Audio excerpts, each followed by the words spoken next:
Entonces la tórtola se desangraba malherida, pero aún respiraba cuando yo la cogía del suelo, espantando a los perros, y volvía con ella muy despacio a donde estaban los cazadores.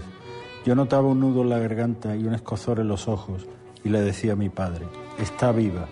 Y mi padre decía siempre: «Tírala fuerte contra el suelo». Todos decían que era lo mejor para la tórtola, pero yo nunca supe hacerlo.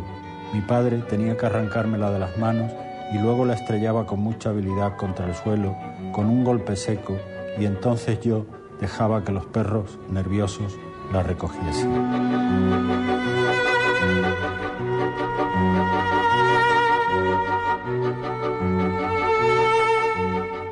La historia la escriben siempre los que han ganado.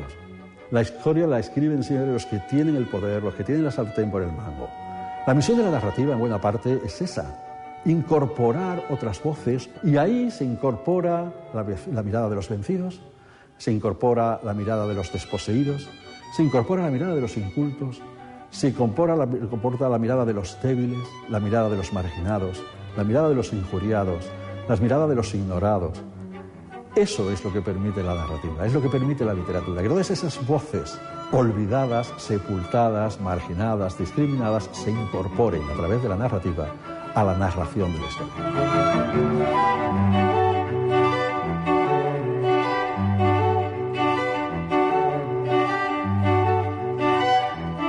Las palabras compromiso y honestidad han marcado la trayectoria tanto vital como literaria de Eduardo Mendicuti. Desde su primera novela, censurada por la estrechez de miras de la época, la obra de Mendicuti compone un particular paisaje que trata de normalizar aspectos sociales en ocasiones incómodos o estigmatizados como la homosexualidad. Tras un seminario organizado por el Centro Andaluz de las Letras y la Universidad de Cádiz dedicado a su vida y trayectoria, hoy en Tesis tendremos el privilegio de acercarnos a este autor que eleva el sentido común a la categoría de arte. Empecé a bajar la escalera camino de la capilla y entonces le vi. Allí en el descansillo, esperando sin duda acontecimientos, estaba el hermano Nicolás Francisco, tan guapo, tan fuerte. Han pasado 35 años y ya no soy el hermano Rafael. En realidad dejé de serlo a los 6 meses escasos de aquella paternal regallina del maestro de novicios por culpa de mi caritativa propensión a permitir que me hicieran manipulaciones. Cuando yo empezaba a escribir, en lo único que de verdad pensaba era en escribir. Un poco porque tenía la sensación de que era lo único que sabía hacer de verdad, o por lo menos me decían que sabía escribir. Y ahí se establece una especie de compromiso contigo mismo. Si lo que sabes hacer es eso, haz eso. Y hazlo lo mejor posible. Y hazlo con la mayor independencia posible, con la mayor honradez posible, y confía en que eso pueda ser publicado y pueda ser leído por otros. Cuando me di el primer tropezón contra la censura, de pronto tuve la sensación de que todo lo que había escrito hasta entonces lo había escrito otro. El tatuaje fue mi primera novela. Yo hasta entonces solo había escrito cuentos y esa fue mi primera novela corta, pero ya la escribí en libertad. Es decir, o por lo menos yo tenía la sensación de estar escribiéndola en libertad. Y eso que el franquismo aún Franco no se había muerto todavía, ¿no? Pero estaba en las últimas. Y esa novela no se publicó y yo solo me quedé con las galeradas y con las pruebas de portada. Y fue como estar a punto de tener un primer hijo y que el hijo no naciera, ¿no? Y es una sensación muy desagradable y muy extraña, ¿no? Que lleva, pues eso, un poco a, bueno, voy a dejar de escribir hasta que un día a lo mejor pueda hacerlo en absoluta libertad. Puede que no haya censuras que te prohíban publicar determinadas cosas, censura política, pero a veces hay otras censuras, hay censuras económicas, hay censuras de la industria, hay censuras de los intermediarios de la cultura, de los críticos literarios, que ellos jamás dirán y aceptarán eso, pero de algún modo a veces los comportamientos del mundo académico son una suerte de condena, es decir, de censura de determinados textos, o lo eran hasta hace poco, ¿no? Mi padre apreciaba mucho la belleza masculina, por eso se casó con mamá. Mi madre era muy femenina y tenía un estilo tremendo, pero en mi casa se hacía siempre lo que decía ella. Y mi padre se lo tomaba a broma y decía: tu madre es la que lleva aquí los pantalones. Por eso, cuando yo me puse malo, mi madre lo organizó todo y mi padre dijo amén.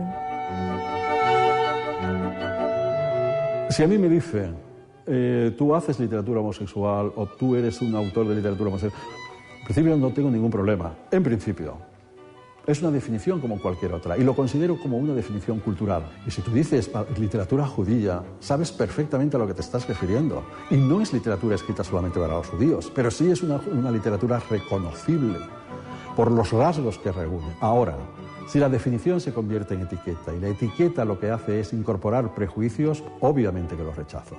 Si al definir un libro, en este caso un libro mío como literatura homosexual, se entiende que es literatura solo para lectores homosexuales, que es literatura de segundo nivel, en sí misma, por definición, que es literatura tramposa, que es literatura con sentido comercial, porque hubo un momento incluso que ese tipo de literatura fue comercial, eso sí lo rechazo. Cuando yo hablo de reflejar la cultura homosexual, no me refiero solo a lo vivido, sino a lo convivido.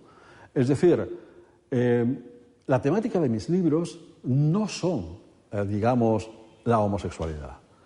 La temática del Palomo Cojo es la temática del descubrimiento, el aprendizaje. El hecho de que haya un trasfondo gay es simplemente un dato más, ¿vale? Un dato que aporta una mirada especial, un lenguaje especial, una historia y una cultura especial, y que eso se puede reconocer de manera más explícita o de manera más sutil o de manera más indirecta en esos libros. Y lo mismo, y lo que se hace es ofrecer eso a todo tipo de lectores para que todos los lectores conozcan y reconozcan eso y lo incorporen a su visión del mundo. Y que, por tanto, esas miradas que vienen de una cultura determinada, de la gay, o de la judía, o de la escandinava, o de la afroamericana, se incorpora al conocimiento del mundo. En julio del 74, Franco estaba empezando a morirse en Madrid y yo me paseaba con Frank Sinatra por Hollywood Boulevard. Luisito Soler me llamó por teléfono desde España a cobro revertido y me contó, muy excitado, que Franco llevaba una semana en un hospital, con flebitis y desarreglos gástricos, según las noticias oficiales. Yo en relación con la palabra tolerancia tengo mis dificultades. La palabra tolerancia en sí misma es hermosa, porque facilita la convivencia. En relación con los gays, la palabra tolerancia yo la detesto, porque se suelen tolerar defectos, se suelen tolerar cosas que parecen no adecuarse a lo que uno considera, a lo que está definido como correcto, pero es que ser gay no es ningún defecto, no es ningún delito, no es nada de lo que haya que rechazar o con lo que haya que hacer un esfuerzo especial para admitirlo. Yo no quiero que nadie me tolere. Nadie tiene derecho a tolerarme. Yo no soy menos que nadie simplemente por el hecho de ser gay o no serlo. No soy menos ni peor que nadie. Luego en mi comportamiento podré demostrar que soy igual, mejor, peor en algunas cosas y peor en otras. Y sobre eso se me valorará. Pero no teniendo por encima a alguien que me está permitiendo, que me está tolerando. No, no me tolere usted, por favor. Cuando mi padre me dijo que vomitó la primera vez, que le dijeron que yo iba por ahí dando el cante de maricón, yo me callé. Y cuando mi padre y mi madre se pelearon con todos los vecinos de la calle y dieron la cara por Antonia, cuando se supo que Antonia se mudaba a vivir con 19 años al piso que le había puesto don Alfonso Sandoval, yo me callé. Me gustaría ser recordado tarde, lo más tarde posible, que no sé si lo tengo muy fácil, pero bueno. Y, a ver, alguien ha dicho que uno sigue viviendo mientras alguien le recuerde, ¿no? Mientras lo que yo haya escrito haya servido para entender mejor el mundo gracias a la literatura y gracias a la palabra, y mientras haya servido en un momento determinado para ayudar a alguien, para explicar las cosas a alguien, para acompañar a alguien, para consolar a alguien, para estimular a alguien, incluso para irritar a alguien, siempre que esa irritación lleve acompañada reflexión de por qué esto me irrita o no me irrita, con eso yo me daría por satisfecho desde el punto de vista ético, digamos.